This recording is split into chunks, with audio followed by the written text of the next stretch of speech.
there are several of these climate smart projects that are being implemented and conducted across the state of Texas in addition to this one. One of those is through the National Sorghum Board, and so he has an Eddy Covariance tower that is set up over one of these pivots. It's right across over there with the, yeah, you can see the solar panels over here. Okay. And so what an Eddy Covariance tower does is measuring carbon, nitrogen, water fluxes in the system. So where we are measuring directly what is coming out of the soil surface with the gas set instrument, this is just measuring fluxes in the air, essentially. Nick, do you want to add anything else to that? No, not really. So the only big difference is, so for us, we measure from the soil down, since that PVC pipe will be driven into the soil and the chamber covers it up. The Eddy Covariance tower, they can take into account anything that happens in the crop canopy. So carbon dioxide is being emitted from the soil, but plants take up carbon dioxide. So how much of that carbon dioxide that's being emitted by the soil is taken up in the crop canopy and then actually gets above our system and out into the atmosphere.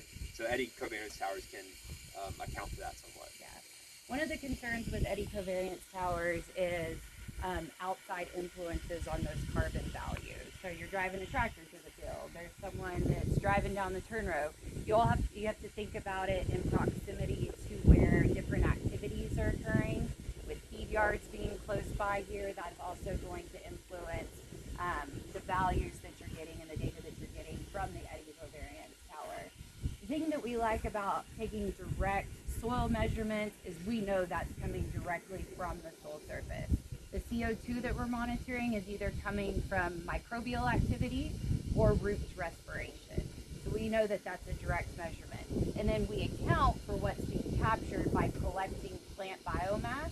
We know how much CO2 is being captured from the atmosphere, and then we can calculate our net balances, whether or not we're actually sequestering carbon or there's greater carbon that's being lost from the soil surface. That's always important. And Nick alluded to that. You know, just because you're seeing greater CO2 losses from your surface isn't always a bad thing. That is the result of an active, healthy plant as well as an active, healthy microbial community below ground.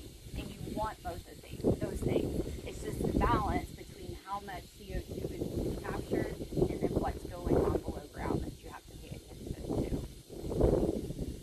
Let's see. So, Katie, yes, ma'am. how often are you measuring? Is it a regular interval or is it after an event? So we do both of those things. It depends on the system, and we've gotten quite familiar with, you know, at certain times of the growing season, the soil is going to be more active. It's dependent on the moisture in the soil as well as the temperatures outside. And so for some systems, we'll measure every